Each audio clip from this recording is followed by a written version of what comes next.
Bismillahirrahmanirrahim. Assalamualaikum warahmatullahi wabarakatuh. Selamat pagi, siang, atau sore anak-anak ketika kalian buka video ini. Oke, masih tetap semangat ya, walaupun sudah libur panjang. Mari kita membahas bab baru, yaitu memahami perkembangan dan peradaban Islam pada masa Daulah Ayyubiyah. Setelah kemarin kita mempelajari berdirinya hingga runtuhnya Daulah Ayyubiyah, sekarang kita lanjutkan bab 2, yaitu memahami perkembangan dan peradaban Islam pada masa Daulah Ayyubiyah. Nah, ada apa aja di dalamnya? Nah, yang pertama, perkembangan pendidikan dan kebudayaan pada masa Daulah Ayyubiyah. Daulah Ayyubiyah sangat memperhatikan perkembangan peradaban Islam. Banyak upaya yang dilakukan untuk mengembangkan peradaban Islam demi mencapai kemakmuran. Di antaranya memajukan pendidikan, mendorong studi keagamaan, membangun bendungan, menggali terusan, serta mendirikan sekolah dan masjid. Salah satu peninggalan Daulah Ayyubiyah yang sangat monumental ialah Qal'ah Al-Jabal, yaitu Benteng Kairo, sebuah benteng yang dibangun di Kairo pada tahun 1183 Masehi. Salahuddin membangun Daulah Ayyubiyah sesuai dengan cita-citanya, yaitu mendirikan madrasah-madrasah dengan kurikulumnya yang sudah disesuaikan. Pada masa pemerintahannya, Salahuddin Al-Ayyubi memperkenalkan tipe madrasah ke Yerusalem dan Mesir. Selama pemerintahannya, masyarakat Hijaz juga bisa merasakan pendidikan sekolah seperti madrasah gagasan Salahuddin. Di antaranya akademi terkemuka bergaya Mesir adalah yang didirikan di Kairo dan menyandang namanya sendiri, yakni As-Salahiyah. Ibnu Jubair mencatat ada beberapa madrasah di Iskandariah. Tidak ada satupun dari semua madrasah bergaya Mesir itu yang bertahan hingga kini. Tetapi pengaruh arsitektur lainnya masih tampak hingga saat ini. Selain mendirikan madrasah, Salahuddin juga mendirikan 2 buah rumah sakit di Kairo. Bangunan rumah sakit dirancang mengikuti model rumah sakit An-Nuriyah di Damaskus. Sebelumnya, Ibnu Tulun dan Khalifah Kafur dari masa pemerintahan Iskidiyah telah mendirikan lembaga yang sama yang berfungsi sebagai tempat pelayanan kesehatan masyarakat yang memungut biaya. Rumah sakit An-Nuri, rumah sakit kedua di Damaskus setelah rumah sakit Al-Walid, ditambah fungsinya tidak hanya sebagai sekolah kedokteran, madrasah yang dibangun merupakan bagian yang tak terpisahkan dari masjid atau sekolah masjid. Lembaga pendidikan ini secara resmi menerima murid-murid dan mengikuti model madrasah yang dikembangkan pada masa Nizamiyah. Prestasi yang ia torehkan pada bangunan monumen-monumen lainnya menjadi daya tarik tersendiri bagi para ahli paleografi atau ilmu tulisan kuno Arab. Karena sejak periode itu diperkirakan kaligrafi Arab gaya Kufi mulai muncul dan berkembang. Kaligrafi khat ala Kufi itu secara khusus diperbaharui, kemudian digantikan dengan gaya tulisan Naskhi yang melingkar-lingkar. Kemudian, kemajuan arsitektur pada masa Daulah Ayyubiyah terlihat pada bangunan Benteng Kairo atau Qal'ah Al-Jabal. Peninggalan ini membuktikan adanya kemajuan di bidang arsitektur.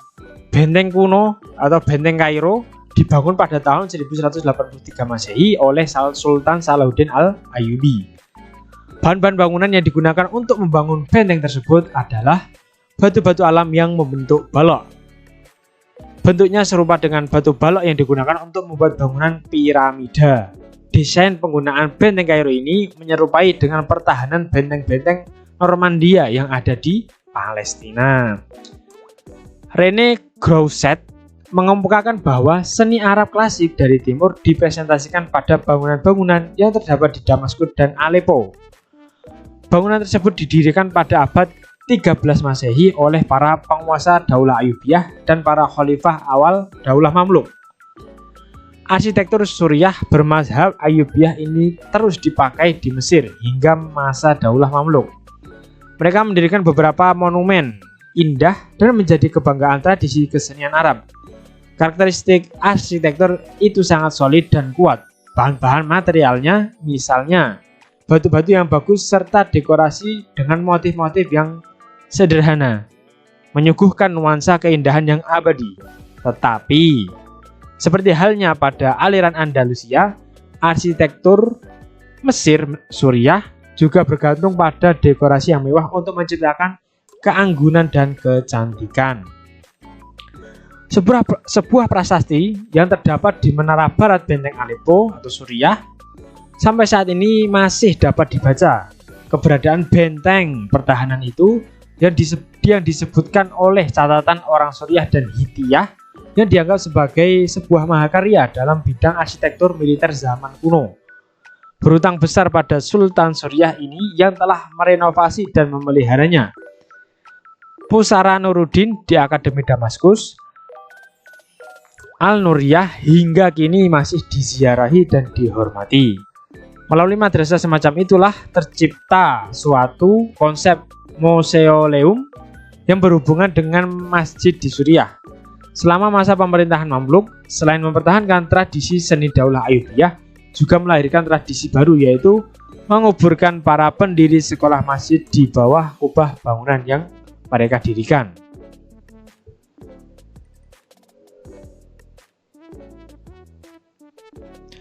Pada masa Al-Ayyubiyah, bidang pertanian dan perdagangan juga mengalami kemajuan. Kemajuan di bidang pertanian dan perdagangan dapat dilihat pada masa pemerintahan Al-Kamil, yaitu dengan adanya pembangunan irigasi atau saluran air. Dengan adanya saluran irigasi itu, bidang pertanian mengalami kemajuan yang sangat bagus. Di samping itu, terdapat penandatanganan perjanjian dagang dengan negara-negara Eropa. Ahli pertanian atau botani yang muncul pada masa Daulah Ayyubiyah diantaranya adalah Al-Idris, Al-Daudi, dan Al-Qutubi. Abu Abdullah Muhammad Al-Idris adalah seorang ahli geografi yang sangat teliti membuat catatan tentang flora berbagai wilayah atau daerah yang didatanginya. Pengetahuannya tersebut ia tuangkan dalam sebuah buku yang berjudul Al-Jami' li Ashtat An-Nabat, atau yang artinya kitab kumpulan dan tanaman. Sedangkan Ad-Daudi adalah pengarang kitab Nuzhah An-Nufus wa Al-Afkar fi Ma'rifah wa Al-Ahjar wa Al-Ashjar, yang berarti kitab komprehensif tentang identifikasi tanaman, bebatuan, dan pepohonan. Pada masa pemerintahan Al-Kamil, muncul seorang ahli botani lain, yaitu Ibnu Al-Baitar. Beliau dipercaya sebagai ahli tanaman dan obat-obatan. Kemanapun Al-Kamil pergi, Al-Baitar selalu ikut dengannya. Dalam setiap perjalanan, Al-Baitar selalu mengumpulkan berbagai macam tanaman yang digunakan sebagai koleksi dan juga sebagai penelitian dalam bidang obat-obatan. Al-Baitar tidak hanya mencari koleksi tumbuh-tumbuhan di Mesir, tetapi juga mencari koleksi tumbuhan-tumbuhan ke Suriah, termasuk juga ke Hijaz dan Palestina. Hasil penelitian Al-Baitar banyak mempengaruhi perkembangan bidang botani dan kedokteran di berbagai wilayah dunia, termasuk wilayah Eropa dan wilayah Asia. Ilmuwan lain yang muncul pada masa Daulah Ayyubiyah adalah Al-Qadhi Al-Fadl. Ia merupakan seorang penulis pribadi dari Syirkuh. Al-Qadhi juga ikut membantu Salahuddin Al-Ayyubi dalam menghancurkan kekhalifahan Daulah Fatimiyah. Sebagai bentuk balas jasanya, ia diangkat sebagai seorang menteri dan penasihat ahli di lingkungan istana. Bidang perdagangan membawa pengaruh bagi Eropa dan negara-negara yang dikuasai Daulah Ayyubiyah. Di Eropa terdapat perdagangan agrikultur dan industri. Hal ini menimbulkan perdagangan internasional melalui jalur laut. Sejak saat itu, dunia ekonomi dan perdagangan sudah menggunakan sistem kredit, bank, termasuk letter of credit atau LC, bahkan sudah menggunakan uang yang terbuat dari emas. Pada bidang militer, selain memiliki alat-alat perang seperti kuda, pedang, panah, dan sebagainya, Daulah Ayyubiyah juga memiliki burung elang sebagai kepala burung-burung dalam peperangan. Di samping itu, adanya perang salib telah membawa dampak positif berupa keuntungan di bidang industri, perdagangan, dan intelektual. Dan yang terakhir, Perkembangan agama Islam pada masa Daulah Ayyubiyah. Pada bidang agama Islam, kekhidmatan kepada Nabi Muhammad SAW bagi Salahuddin Al-Ayyubi merupakan salah satu wujud atau bentuk dari kecintaannya pada agama Islam. Untuk itu, Salahuddin mengadakan peringatan Maulid Nabi Muhammad SAW. Dalam peringatan Maulid Nabi selanjutnya, kisah peperangan Nabi tidak lagi menjadi dominan.